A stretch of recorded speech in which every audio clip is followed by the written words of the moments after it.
Yes, Uganda ogamba otya kansubire oli bulungi eruddawo mpola mpola omwimbi Abigail nategwe nkuleetedde olunaku olwaliro ng'avuddeyo ku social media handles bw'atyo n'alumba omwimbi Kenzo. Ngono Kenzo yali mukwano gwe nnyo emabega eyo, yali mukwano gwe nnyo bwe batandika endongo eno. Abigail ekyamutukako ku Freedom City agamba nti omwimbi Kenzo ye muntu eya stage nga abantu abava yalabika nga bamukuba obucupa ku stage era bw'atyo akikkaatiriza era akikakasa nti Kenzo ye muntu eyali emabega w'ensonga eyaliwo. Akoze research amala okusinziira ku bigambo bye ne post gy'ataddeyo ng'agamba nti Kenzo omusuuzi ono ye muntu abadde amulumba ebiseera ebisinga obungi eriise emabega nga ya staging ebintu ebiringa bwe bityo okulaba nti Bannayuganda bamulaga obukyayi. Bw'atyo bwe yajja ku stage tebamuganyadde okuyimba oluyimba dutuuka wakati yali ddakiika 2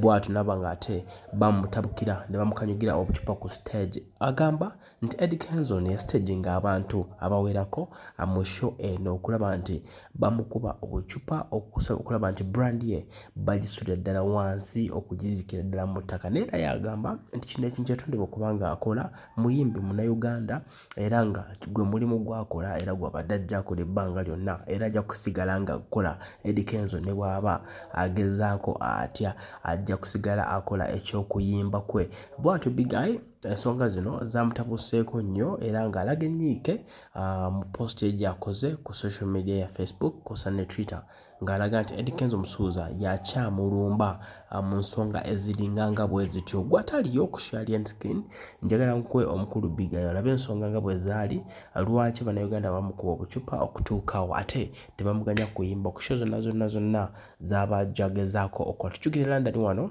show gy'akakola e London yali nnungi nsubira nti kibuli kisooseke ddala okulaba nti Abigail aperformingako kyali sides London awo. So naye ate wano Uganda tebanamuwa chance bulungi nnyo Bannayuganda ddala abaana ba ghetto ye balowooza nti oboolyawo Kenzo yaba staging olaba nti tebamuganya ku performinga. Kamukuwe olabe Abigail kyamutuukako ate era nkwe ne sibitooka aki kye beekola ku stage olunaku olwo ne Jose Chakala ne ttiimu yaabwe eya TikTok olabe ensasage eyali ku show eyo biki ebiriwo ne developments ezikyajja mu maaso awo. Olunaku olwaleero omukulu Katolo Bwama atwaliddwa okulaba nti aziikibwa olunaku olwaleero by'abajjajjaabe wali eri enkozi nja kuba naye mukuwa mu maaso awo atume nga tutambula ffenna subscribinga likinga commentinga tutambule ffenna lwaki nedda.